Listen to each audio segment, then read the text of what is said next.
낙동강 700리의 유장한 물길처럼 500년을 이어왔던 가야. 고구려 백제 신라와 동시대에 존재했음에도 불구하고 삼국시대라는 역사적 정의에 가려 부족 국가 중의 하나로만 기억되는 나라.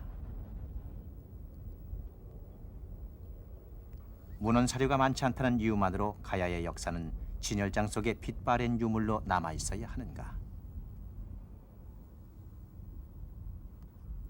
한국사는 그간 가야사를 간과해왔다.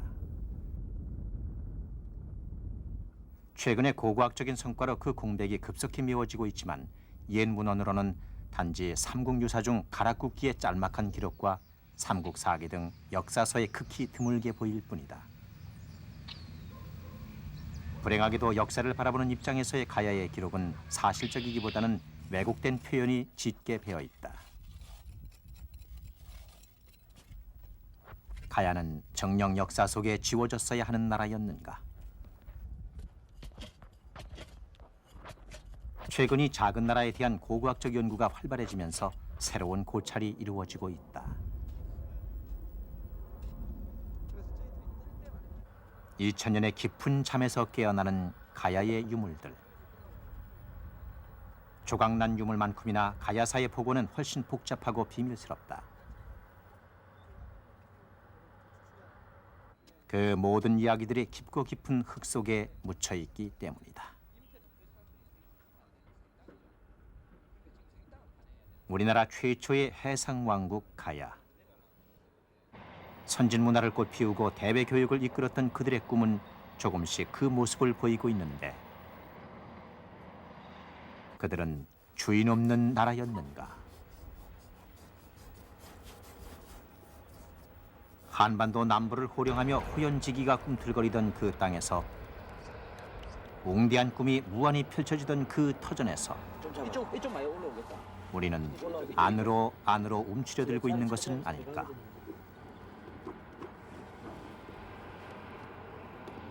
우리가 역사의 숨결을 느끼지 못하는 원인은 무엇일까? 인간은 어느 시대이건 시간 속에 존재하며 인간이 존재했던 시간의 흔적은 우리 앞에 펼쳐지고 있는데 날 따뜻하니까 많이 올라오네. 우리는 왜곡되는 역사를 바라만 보고 있는 것은 아닐까? 녹슨 빛깔로 이 땅과 함께 존속했던 500년 세월을 말하고 있는 환두대도는 무엇을 전하고자 하는가?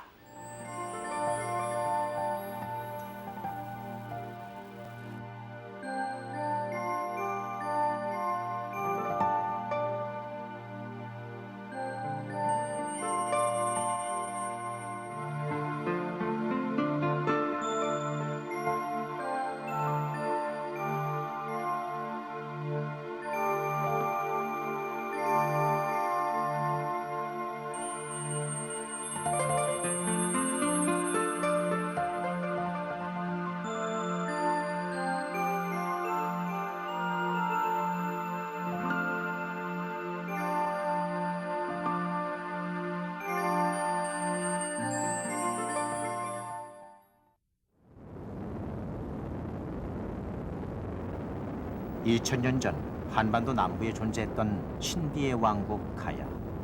그 사라진 제국의 비밀을 고스란히 담고 있는 낙동강.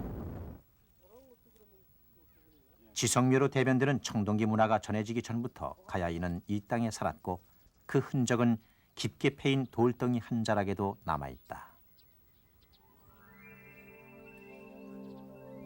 기원을 전후한 시기에 철기 문화가 보급되면서 사회 통합이 진전되는데 이때 나타나는 서쪽 영남 지방의 소국 집단을 변환이라 칭했다.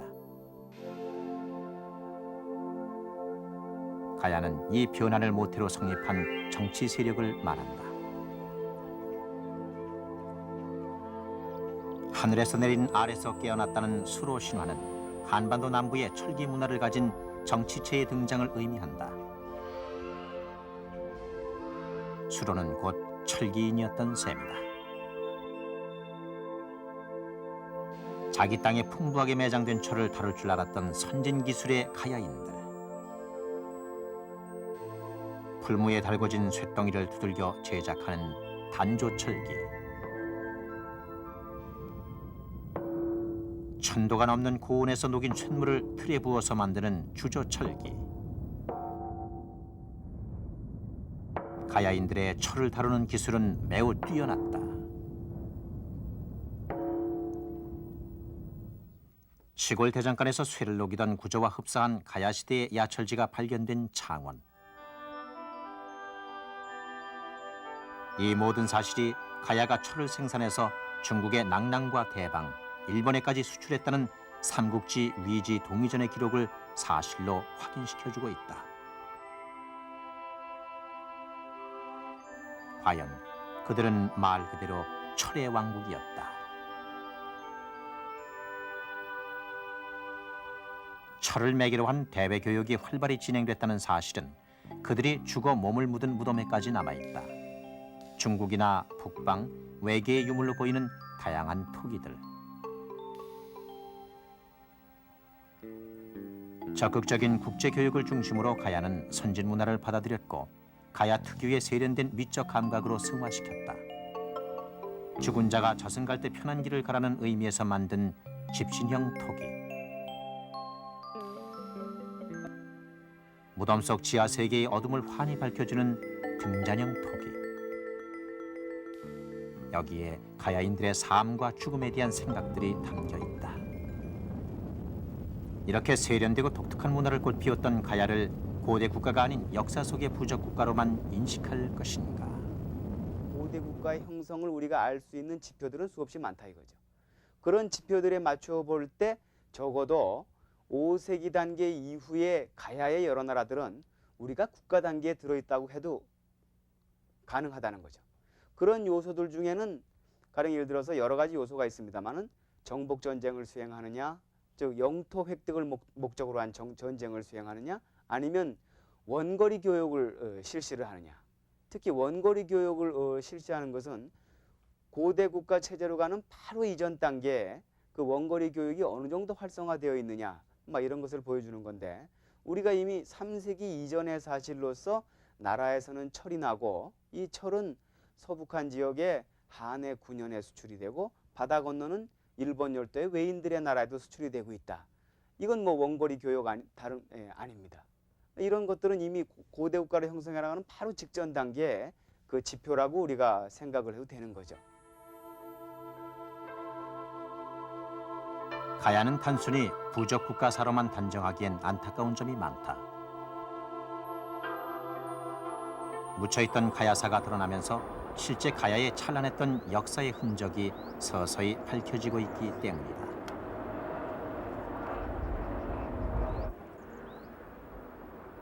가야의 왕권이라고 할 만한 초월적인 정치체가 존재했다고 확정할 수 있는 기록이나 증거를 찾는 일은 쉽지 않다.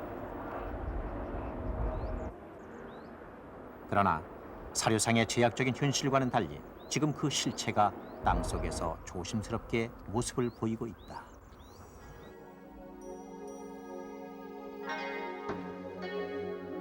금관이나 환두대도 같이 절대 권력자를 상징하는 유물은 가야의 지배체제가 존재했음을 암시한다.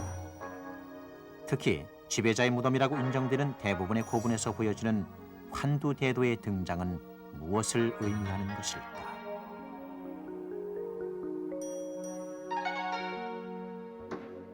지금 그 가야 각종 유적에서 나오는 그 환두대도에 나오는 상황을 보면은 대체로 3세기대의 환두대도가 등장하고 있습니다. 역시 그 환두대도라는 것은 역시 그 피장자의 그 신분의 상징물입니다. 우리가 2세기대의 유구에서 보면은 당금이 나옵니다. 철제로 된.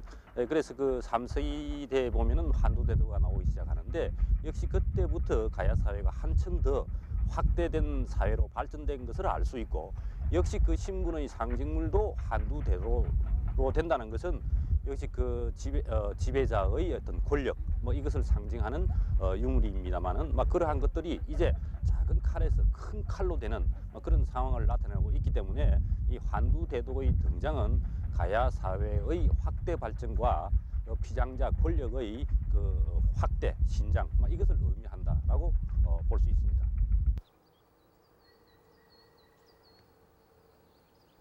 36점이나 되는 많은 양의 환두대도가 출토된 옥전고분. 도검을 부장하는 풍습은 청동기 원삼국 시대부터 존재했는데 사자를 저 세상의 악령으로부터 수호하면서 생전의 신분과 무력을 다음 세상까지 지속하겠다는 의지를 반영한다. 분명 이런 무덤의 주인공은 주술적인 힘과 정치적인 권력을 모두 갖춘 수장급의 신분이었을 것이다.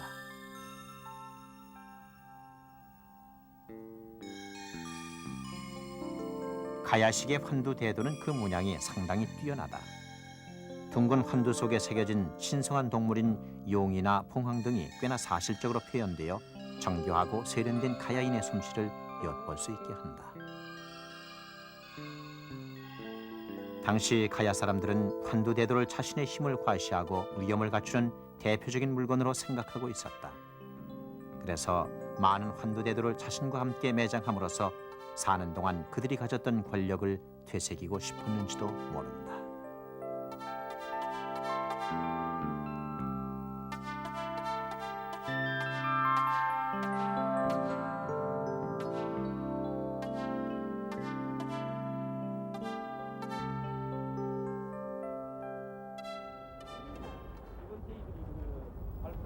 오래전 이 땅에 가야인이 살았던 모습을 느껴볼 수 있는 김해 양동리 고분.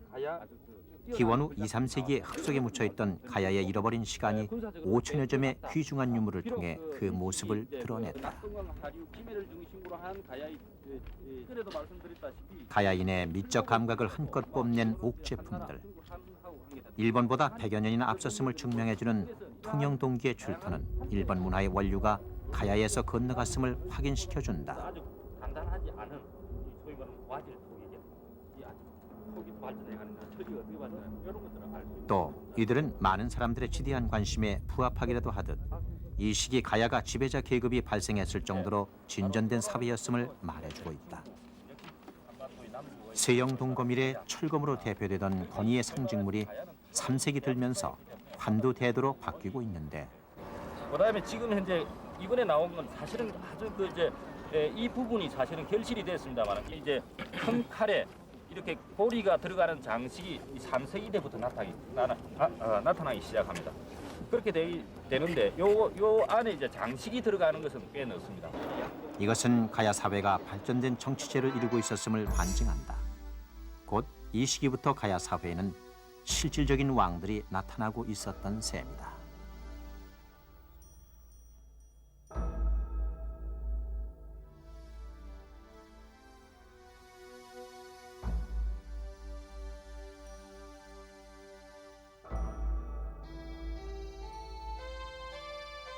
당시 최고 지배층을 상징하는 보물이었던 환두대도는 시기에 따라 형식상에 약간의 변화를 보인다. 삼루 환두대도. 안쪽으로 열린 고리가 삼각형 모양을 이루고 있는 것을 말하는데 여기서 삼루는 기본적으로 환, 즉 둥근 고리가 중첩되어 있다는 것을 의미한다. 모가난 형태보다는 둥근 모양을 좋아했던 가야인의 부드러운 심성이 느껴진다. 4세기 이후의 무덤에서 주로 출토되며 신라의 왕릉급 무덤에서도 발견된다.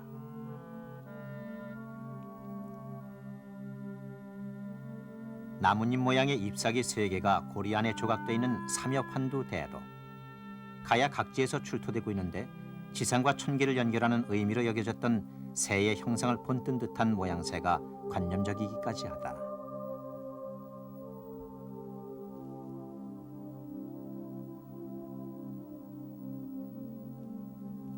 3세기대 가야 지역의 고분에서 가장 많이 출토되고 있는 둥근고리 소환두대도는 환두대도의 시원이다.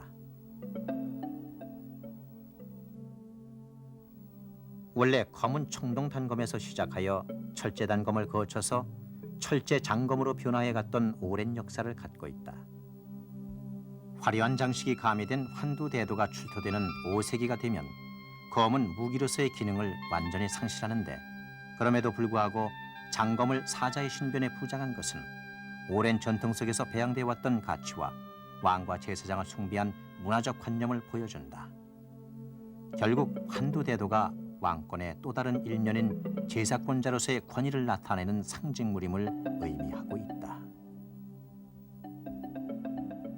가야의 독특한 문양을 취했던 환두대도는 가능한 한 금과 은으로 많이 장식한 것이 눈에 띄는데 한껏 상감으로 멋을 낸 모양이 가야인의 미적 감각을 보여준다. 환 내부에는 별도로 주조된 쌍용이나 쌍봉, 용봉의 입체적인 중심 장식을 삽입하였으며 손잡이에는 돌기 모양을 본뜬 금줄과 은줄을 감아 정교하고도 꼼꼼한 그들의 속내를 담아낸다. 신라보다 더 화려하고 세련된 문화를 꽃피웠던 가야인의 섬세한 문화적 정서를 알 수 있게 하는 부분이다. 아마도 환두대도의 주인은 이 화려한 문화를 이끌면서 최고의 권력을 행사했을 것이다.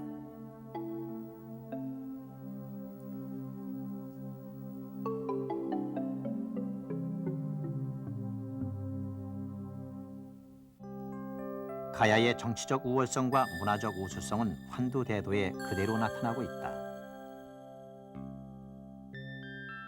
그러나 가야 사회의 정치적인 지배자가 존재했음을 증거하는 많은 환두대도가 여전히 땅속 깊이 묻혀 있다.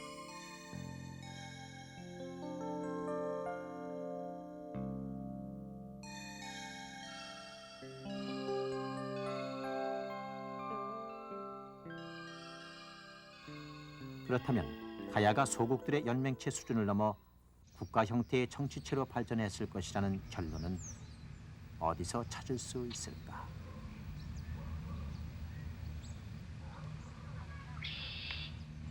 가야 사회를 보면 우리는 일반적으로 막 부족 국가 정도 또는 막 연맹 왕국 또 연맹체 막 이렇게 이야기를 합니다만은 이 가야 고분을 통한 이 가야 이것을 우리가 다시 한번 놓고 생각해 보면은 가야 사회는 적어도 고대 국가라는 어떤 그런 규모의 사회까지는 발전하지 못했다 하더라도 국가급 사회로까지는 나아갔다 하는 것들을 알 수가 있습니다. 그것은 각종 그 고분에서 나오는 부장 유물을 통해서 또는 그 유구 즉 묘의 규모를 통해서 알 수가 있습니다.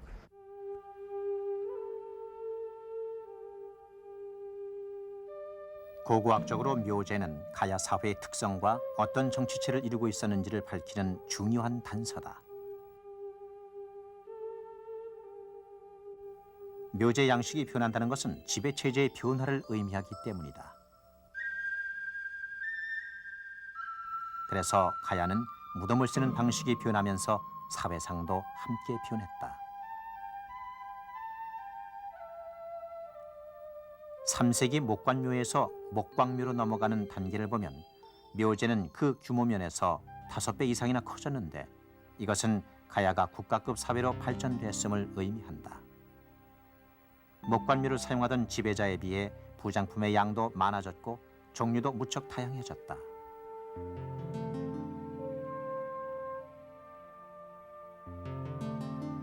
환두대도가 출토되는 시점도 바로 이 시기다.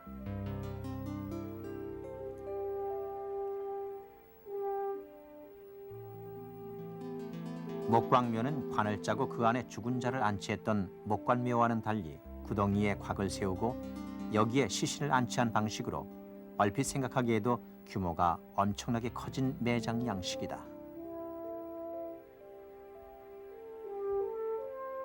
여기서 지배자의 권력이 무덤에 어떻게 반영되었는가는 고분의 내부 구조와 부장품으로 판단할 수 있는데 대체적으로 목광묘는 내부 구조상에서는 큰 차이가 없지만 부장품의 구성에서 목관묘에 비해 엄청난 양이 매장되고 있다.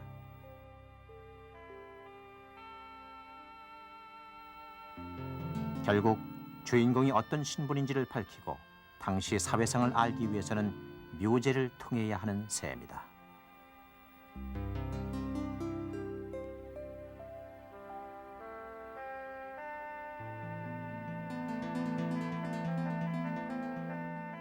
옥천동에서도 금동관이 나오고 또 거기 뭐 그 왕의 그 권위를 상징할 수 있는 다른 그 부장요물들이 또 나왔죠. 그리고 통영기대라든지 이런 것도 있었고요. 또 대성동 고분도 마찬가지겠죠. 대성동 고분에서도 그 정도의 그 부장유물이 들어간다 그러는 것은 그 소위 연명왕국 단계라 하더라도 그런 그 왕권의 그 상징으로밖에 볼 수가 없는 거고, 또 함안에서도 그뭐 일제시대 발굴한 많은 그런 고분들이 있습니다만은 그런 데서 나온 유물들은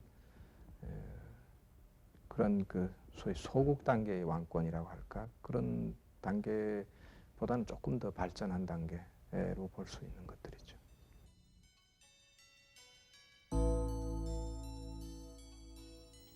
가야 묘제에서 또 다른 전환 시점은 5세기 수열식 석광묘의 등장 시기다.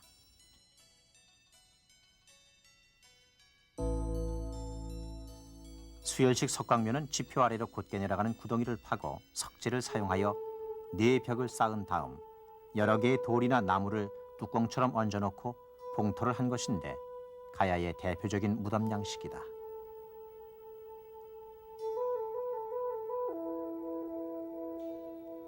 석광묘는 3세기 후엽에도 그 모습을 보이지만 처음에는 지배자의 묘로 채택되지 않는다. 석곽을 축조하는 기술이 미비하여 대형 고분에서는 잘 무너질 위험성이 있었고, 축조 과정이 오래 걸리기 때문에 지배자가 죽은 후에 곧바로 매장할 수 없다는 어려움이 있었다.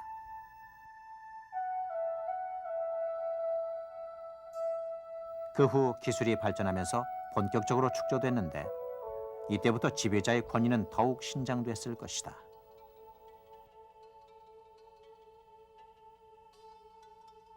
석광묘가 지배자의 주묘제로 자리 잡아가면서 일반의 묘제 양식도 이를 따라 변하게 되고 부장품의 내용도 다양해지고 있는데, 이 시점이 가야사에서 가장 강력한 권력을 가진 왕권의 절정기였던 셈이다.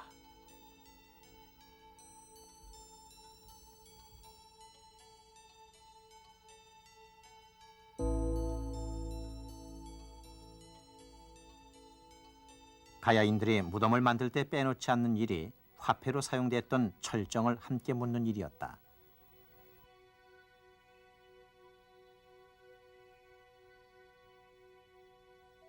나무판을 깔고 시신을 안치하기 전에 이 철정을 먼저 두었던 것은 비록 현세에서는 최고 권력자라 하더라도 죽어 지하에 묻힐 때는 사후 세계의 율법에 따라 지하의 신에게 토지의 대금을 지불한 상태를 보여준다.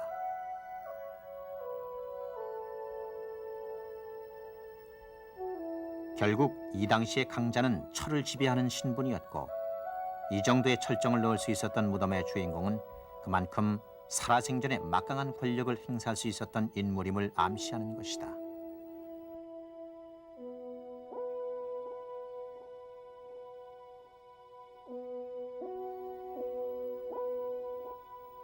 대체로 세계 각지에 있어서 고대 국가 성립 초기의 지배자들 무덤을 보면 그들의 권력을 과시하기 위해서 높은 봉분을 가진 무덤, 즉 고총 고분을 많이 만드는 경향이 있는데, 가야의 경우도 수열식 석광묘 단계부터 이러한 경향이 나타난다. 2단계 무덤의 주인공 또한 왕자급이었을 것이다. 가야가 발전된 국가를 이루고 있었고 지배자의 권위도 절대적이었을 것이란 사실은 많은 부장 유물들에서 다시 한번 확인되고 있다. 그 거대한 크기나 직선으로 곧게 깎아내린 호쾌함만으로도 지배자의 물건임을 알 수 있는 통영기대.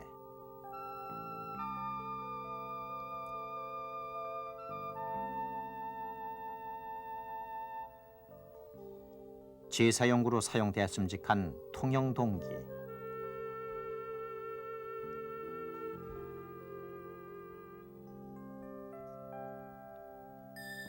사악한 것을 물리치기 위해 멧돼지 이빨을 본떠 만들었다는 고국.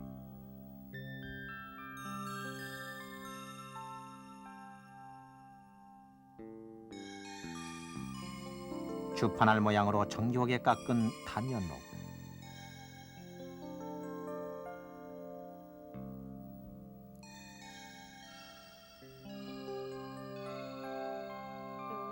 (2000년의) 세월을 뛰어넘은 영롱함이 금이나 은보다 구슬을 더 귀하게 여긴 가야인의 아름다운 심성으로 푸근하게 녹아있다.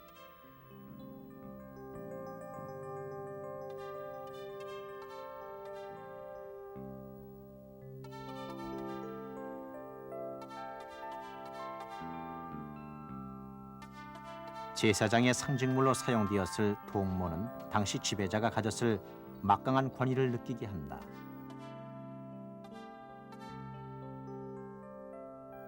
다른 것에 비해 2배 이상 커진 그 규모가 다소 기영스럽기까지 하다.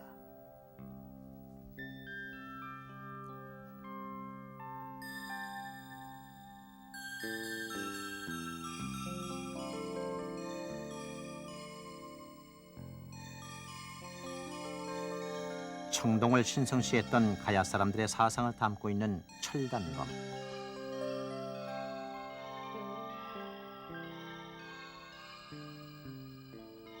묘의 규모와 부장유물의 우수성으로 볼 때 가야의 왕은 엄청난 권력과 부를 소유했을 것이다. 그들의 무덤에서 발견되는 3가지 보물인 동경과 검과 옥이 이를 뒷받침한다. 지배자의 권위가 더욱 강해지는 목광묘나 석광묘 단계의 유물들은 그들이 백성들에게 있어서는 또 얼마나 신적인 존재였는지를 말하고 있다.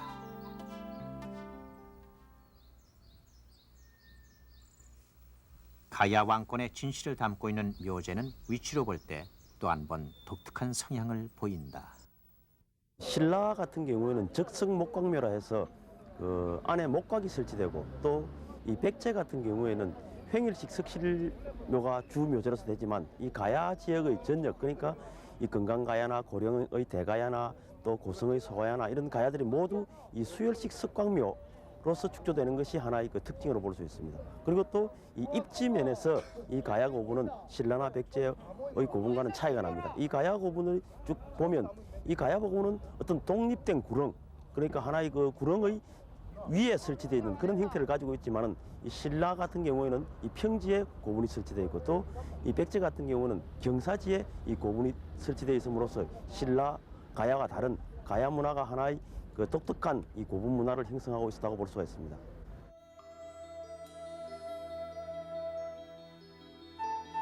그렇다면 가야의 지배자들은 왜 이처럼 높은 위치에 묻히고자 했을까?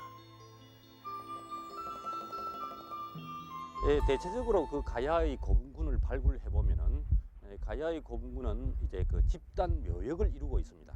그런데 역시 그 조기 가야 시기 보면은 좀 낮은 지역에 저지대에 마련되고 있고 시대가 점점 내려갈수록 이제 고지대로 이제 무덤군이 이동하는 그런 경향을 볼 수 있습니다만 특히 막 우리가 3세기, 4세기, 5세기대의 가야 무덤을 보면은 집단 소위 말하는 무덤 군집분 내에서 지배자급 무덤들 보면은 오히려 그 산의 그 정선부를 따라서 쭉 이렇게 마련되는 것을 볼 수 있습니다. 아마 그러한 것들은 아마 죽어서도 역시 지배자의 그 어떤 위치, 이것은 최고의 정상을 따라갔다 하는 것들을 알 수 있고 결국 가서 이제 그러한 정상부에서 자기의 세상의 어떤 현세를 내려다보는 조망하는 그런 위치에 이제 만들어지지 않았느냐 하는 그런 생각이 들고 그래서 그러한 그 정선부를 따라서 마련되는 지배자급의 무덤은 아주 기획성 있게 조성되어 있는 그런 현상을 우리 각 유적에서 볼 수가 있습니다.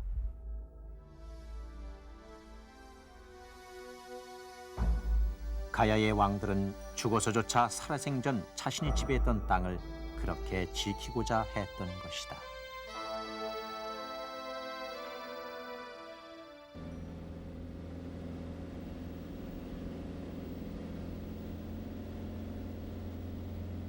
어둠 속에 묻혀있는 가야.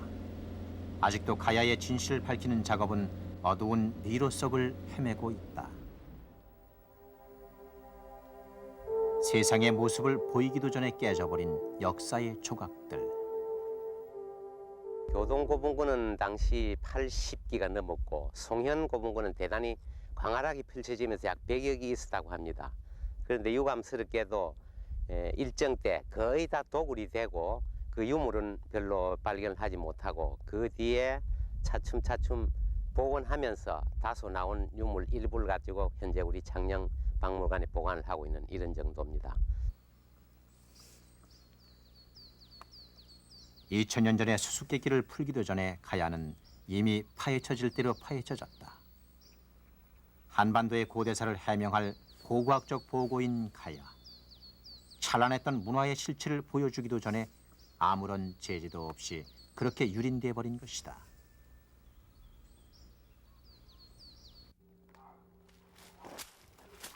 깨어진 조각들처럼 흩어져 버린 가야의 모습들.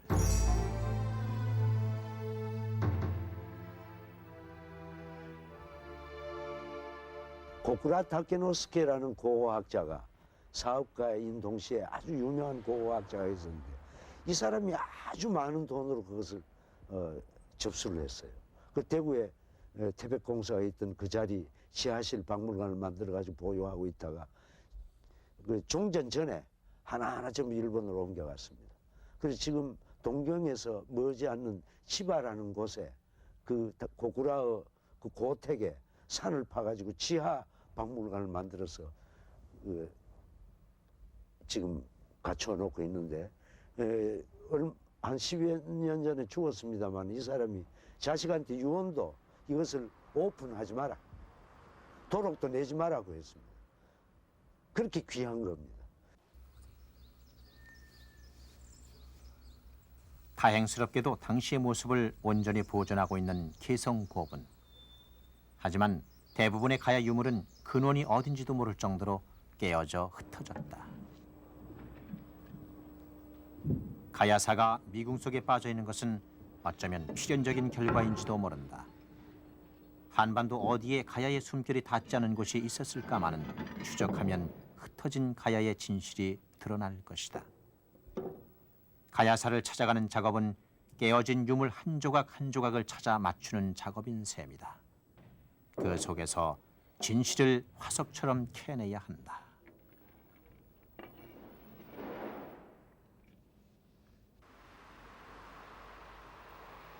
가야의 영광과 애환이 뿌려진 산하는 화려했던 옛 영화를 기억하고 있을 것이다.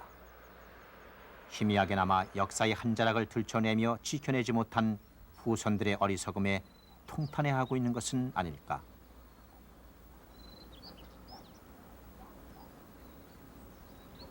어떤 역사의 고리가 잘못 연결됐는지를 알기만 하면 왜곡의 늪 속에서도 진실의 진주는 캐진다. 가야는 지금 어디쯤 와 있을까?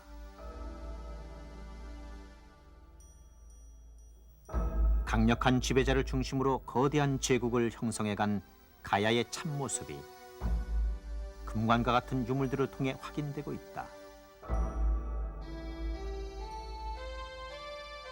이제 남아있는 진실들을 우리 손으로 다시 캐내야 할 것이다.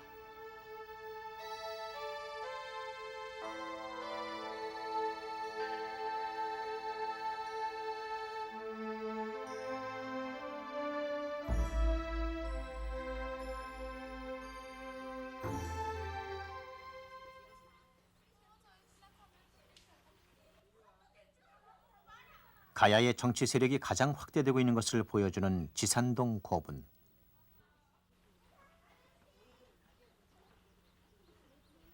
능선의 등마루에 펼쳐진 이 고분에서는 100여 구가 넘는 순장인골이 발견됐다. 순장은 고대 사회에서 왕이나 귀족이 죽었을 때 신하나 노비와 같은 추종자나 동물을 죽여 함께 묻는 매장 제도를 말하는데, 지산동 고분은 왕의 무덤과 순장 무덤을 하나의 봉투로 덮어 가야 지역 최대의 순장묘를 축조하고 있다. 여기서 각각의 순장 무덤은 왕의 무덤을 중심으로 타원형을 이루고 있는데, 왕을 향해 정중하게 배치된 형태가 살았을 당시의 위계를 보여주는 듯하다.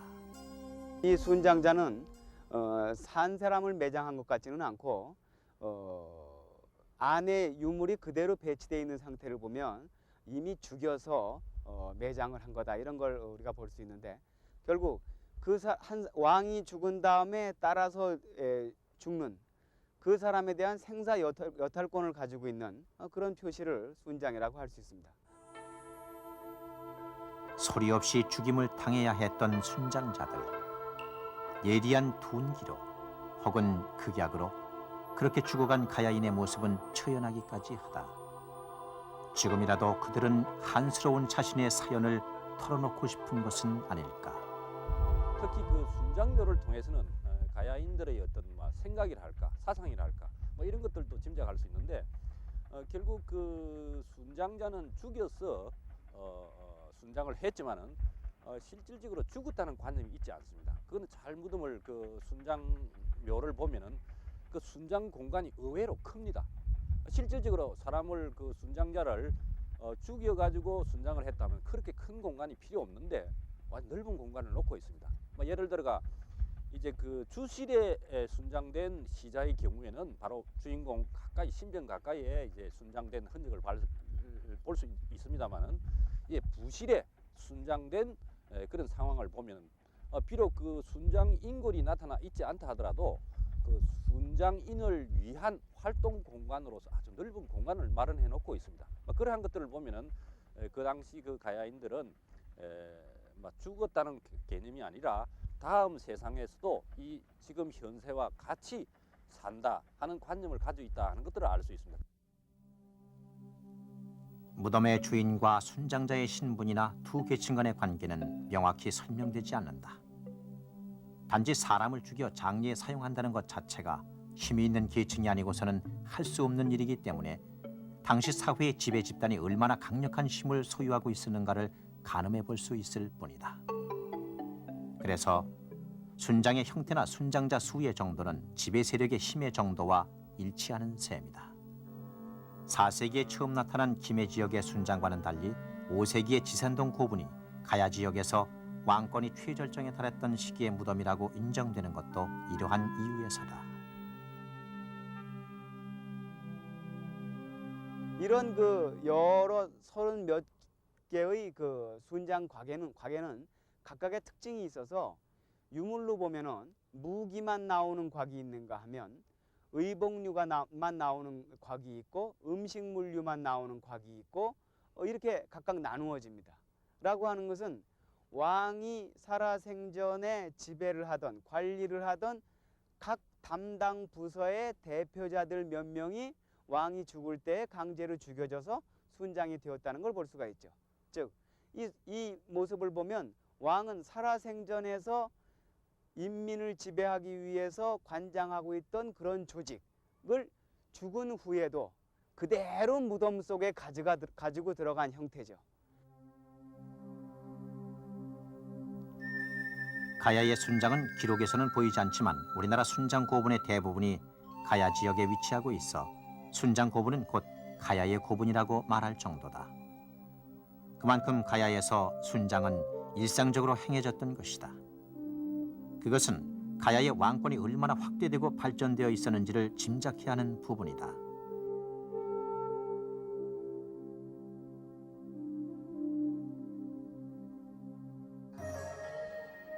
왕권의 신장을 의미하는 화려한 금동 장식의 환두대도 가야는 분명 화려하고 독특한 문화를 꽃피웠던 만큼이나 강성한 왕권이 실제했던 나라였음을 보여준다.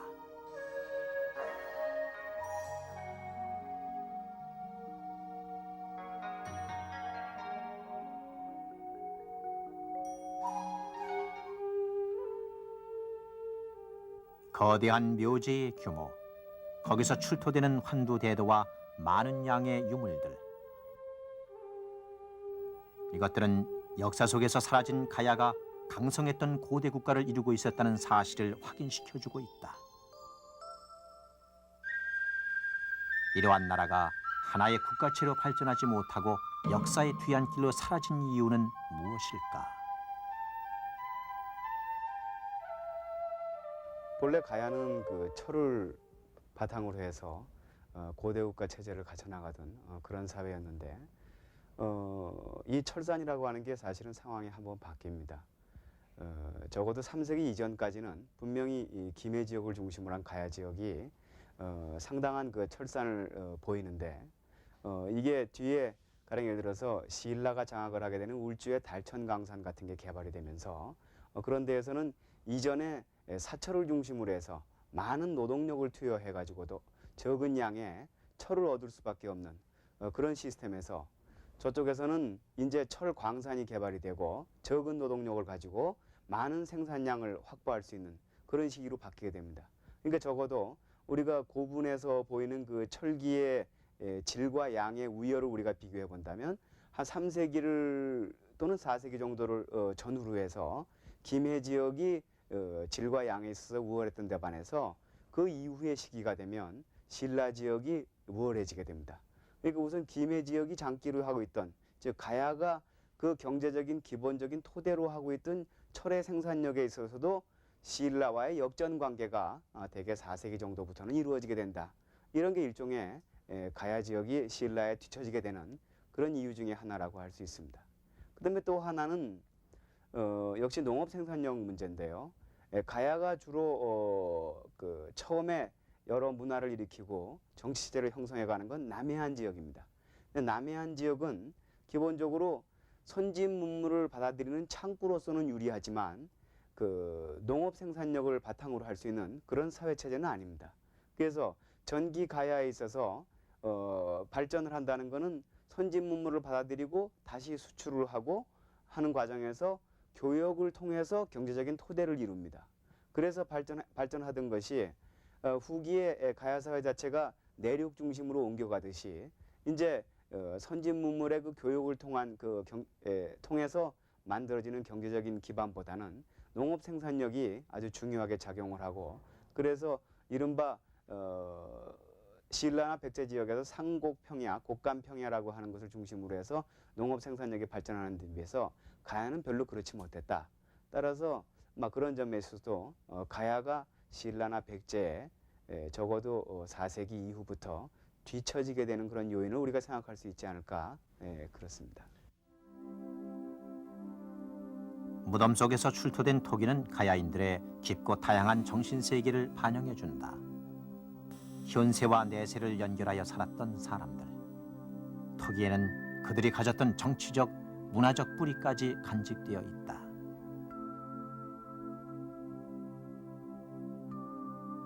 신성한 의식에 사용됐던 이형철기는 왕과 신을 연결해주는 성스러운 의기였다.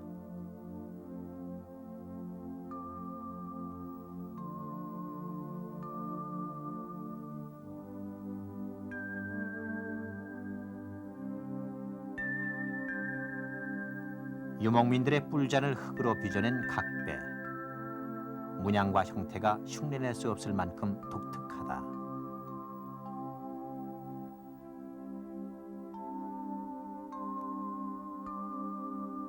통영기대는 시원하게 뻗어내려 가야인의 기상을 느끼게 하는 걸작품이다. 토기는 그렇게 가야인의 문화를 담고 주변 여러 나라에 다시 모습을 드러낸다. 조기 가야 시기의 우리가 백제나 또는 신라나 가야를 비교해 본다면 오히려 그 신라나 백제를 능가한 안목을 가졌던 사회다. 아주 우수한 문화를 가졌던 사회였다라는 것들을 우리가 알 수 있습니다. 그래서 사실은 비견한 예를 하나 들어가 설명한다 하더라도 가야에서 등장하는 고곡, 신라에서 등장하는 고곡, 이거 하나만 가지고 비교한다 하더라도 실제로 그 가야에서는 3세기대 우리나라 전국에서도 가장 뛰어난 것이라고 할 수 있는 이러한 유물들이 출토하고 있습니다. 그에 반해서 신라는 5세기대 이제 고곡들이 다량으로 출토되고 있습니다. 그래서 이런 것들을 보면 결국 그러한 그건 하나의 그 문화적인 비교입니다만은 이 가야 문화가 신라에 미친 내용들을 알 수가 있습니다. 그러니까 그 가야 사회가 그 당시 주변 사회의 문화를 주도해갔다 하는 것들을 알 수 있죠. 더욱이 일본하고의 고대 일본하고의 관계를 본다 하면은 실질적으로 이제 그 고대 일본의 경우에는 바다를 건너와서 가야의 문물을 흡수해가는 그런 상황이었습니다. 그랬기 때문에 실질적으로 우리가 한반도의 그 고대 문화가 일본에 영향을 끼쳤다 하는 측면에서 봤을 때 결국 가야가 한반도 남부에 존재했던 시기의 그 시기는 바로 한반도 문화는 다른 지역의 문화가 아니고 가야 문화가 바로 일본에 들어가는 그러한 상황이 전개됐습니다. 그렇기 때문에 즉 가야는 당시 이제 국제적인 사회였다 하는 것을 알 수 있고 그 문화 역시 아주 국제성을 띠고 세련돼가 있었다. 그래서 많은 주변 지역에 영향을 미치는 그런 사회였습니다. 한반도와 주변국에 미친 문화적 영향에도 불구하고 가야는 오랫동안 치욕의 역사로 둔갑돼 있었다. 4세기 중엽 외가 가야를 정벌해서 통치했다는 임나 일본 부설. 일본에 조작된 그 역사를 가야 고분이 또 한 번 해명하고 있다. 지난 89년 부산 복천동에서 발굴된 가야 시대의 왕급 무덤은 일본을 능가하는 군사 강국이었음을 이미 입증시킨 바 있다. 결국 모든 진실이 땅속에 묻혀 있었을 뿐이었고 이제 다른 시대의 그 땅에서 진실을 말하고 있을 따름이다. 岡山県の古代の郡の名前に茅郡っていうのがあるんです。茅郡でこれは茅という豪族がですねその辺りを支配しています。でこれは一部の人は昔から、この韓国の茅と関係があるんだと、関係があるっていうことは具体的には茅から岡山県古代の岡山県に渡ってきた人たちが住んでいると、そういう一部の人は言ってました。ですが戦後ですね特に茅の国に立っているわけですが私の住んでいる岡山県にも茅というところがあってですね、昔の地名ですが。